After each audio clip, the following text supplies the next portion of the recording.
this is my thought of the day. Just a quick little chat here. I recently had 5 hernias fixed, and you have to take the 6 weeks off, and I never take off working out or anything like that. So, that 6 weeks was tough. I took 4 like completely off, then started just moving real light. And 6 weeks is like pretty much right now, so I started doing some stuff. And I was just thinking about, when you get so into things that they become routine, they become daily, you find enjoyment in them daily because you genuinely love it. When you don't have those things, you just realize how important they are. Maybe not, like with physical fitness, it's not just your physical health, it's your mental health. That's something I absolutely rely on to let the stresses of life and the stresses of the day go. When I walk into the gym, it's the me time. My day stays at the door. Everything else that day, it leaves my head. It stays outside. It stays in my car. I go in there, I clear my head, and it's time to focus on me. I'm not thinking about work. I'm not, thinking about other things. Now there's extenuating circumstances where maybe you lost somebody or something terrible happened where you're just not going to be able to get it out of your head, but you still have to go in and let loose. Maybe it'll still be on your mind, but you just have to go in there and get it released. There's certain things where sometimes you can't just completely leave it at the door. I understand that. But the point I'm getting at is we can't take these things for granted. Every day you have to kind of remind yourself that you're able to do it, that you love it. Give me 1 second, honey, we got to put a shirt on. And that you appreciate it. I used to always have a reminder at the gym. I used to run. I'd be in the middle. I'll get your mini shirt. I can do that. I have it hanging right over here drying, honey. If it's not quite dry, we'll grab another shirt. Just give me 1 second, okay?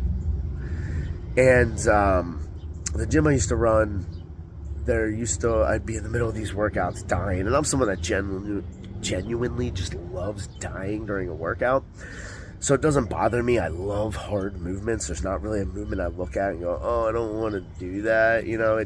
There's fun in it all, but you can still get maybe to those points where you're not quite pushing like you should, or you're just going through the motion. But you want me to turn the water on?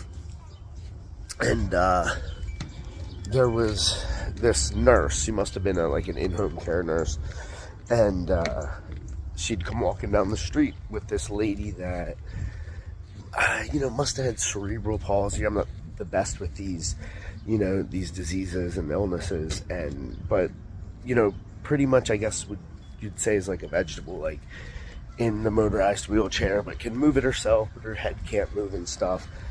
And, seeing that, them walking down every day and her out there with her patient in that wheelchair, always reminded me of, because most people hate burpees. I've had so many clients that there's so many harder movements than burpees, and people are just like, burpees, ugh.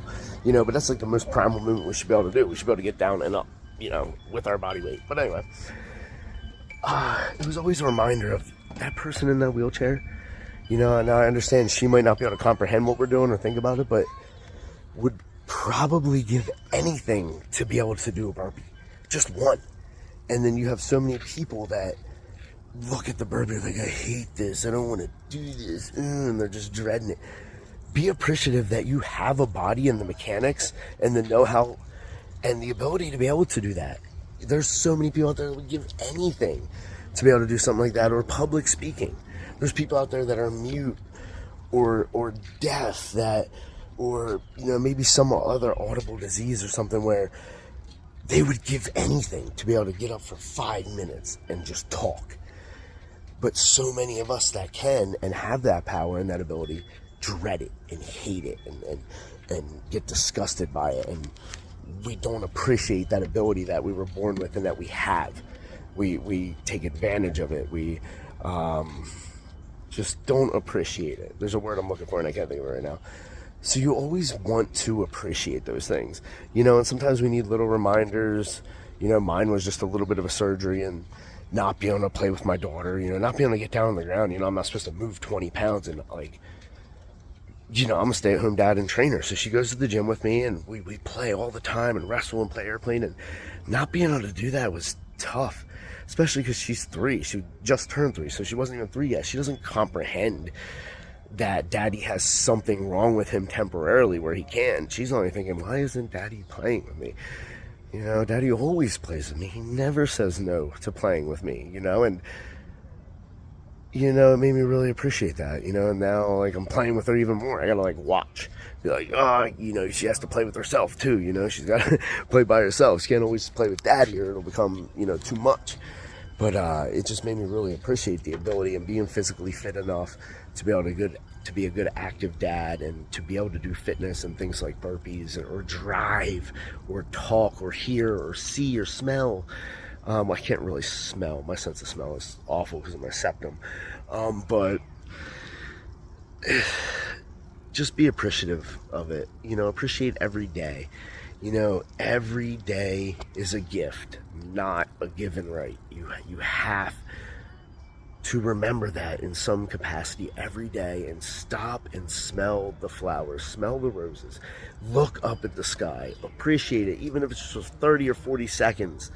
It'll improve your day. I guarantee you, if you take a minute every single day just to appreciate the things around you and the things you can do, to in the middle of that workout when you feel like you're going to puke and you're sweating, to just be like, it's cool to be able to have the ability to get to this point where I can push this hard and still do more. And it doesn't matter how hard that is for any individual person. Each individual is different. Every person's level of what they can push to is different, but be happy you can push to where you can. And that you pushing today is going to improve you so that tomorrow, guess what? You're able to do a little bit more and a little bit more. And we lose appreciation of that. Even how fit we get. We want more. We want to be stronger. We have to take time to look back. Be like, man, I remember when 135 bench that. Oh, man, that was my max. Now I'm warming up with that. That's my first warm-up set. Or, okay, I can get them for you. I'll get them for you. Okay, I can get George too. And Mommy Pig, all right. Anyone else? And Peppa, ooh, we can't forget Peppa. Okay. Should I get Bluey too? Okay, I'll get them all for you. I'll be right back with them, okay? Okay, 2 Peppas? Okay. And, you know, you have to take a step back and think, man, you know, this weight I warm up with now, that used to be my 1 rep max, and think of where you were. We can always so often get caught up in where we are and wanting to be better. We forget where we were. We forget what injuries we've overcame, what obstacles, where we started. You know, technique even. I was looking at me clean and weight. Like one of my first 1 rep maxes, probably not the very first one. It was like 200 pounds. It was so awful. I mean, my butt shot up till my legs were straight and the bar was out in front of me, and I shoot my hips forward. I get through and my knees are collapsing and my elbows are down. And, you know, I'm looking now and like my maxes, yeah, my elbows drop a little. That's one of my issues. My elbows will drop. But still look really good, really technically sound. They don't fall apart. I look at that one, I'm like, oh my God, how far have I come? And I'm a coach. I coach that stuff. I'm a trainer. We've all started. You know, I show that video to my clients like, look, they look at me like I'm a god, like I move things perfectly and it came easy. We all had to work. We all had to work for the things we got. So I like to show that video like, see, even coach, I was self-taught my first couple of years. You know, this was like my very first year. Look at my technique. Look, I have many faults you see in yourself, right? Exactly. You know, and I think if it's any trainers watching this, remember to do that too. Bring yourself down to your clients' levels. Let them know you are human. Throw down with them sometimes and let them see you die and sweat and huff and puff. You know, if it's a client that's technically sound enough where you can sit back, keep an eye on them and die with them. You know, you got to get them to a certain level. You don't want to just throw them into the fire and them get injured or something. Be responsible. When they're technically sound, they can throw down with you. Die with them a little bit. Show them that you are human. They're still going to think you're Superman. They're still going to place you with the gods, I'm sure. But it lets them know, yo, my trainer practices what he preaches. The things that he has me doing training, I'm doing now with him, and he's dying with it. Yeah, it might be a bit heavier. It might be few more reps or a slightly slower tempo or something. But they get to throw down with you and have fun and die a little bit with you. And it's just cool. And they're going to respect you more and want to train with you more. And it's going to motivate them for the results. So just remember that, man. Appreciate every day. Appreciate every little thing and every little ability that you have. Appreciate you for being you. Love yourself. Don't just be here. Be somebody.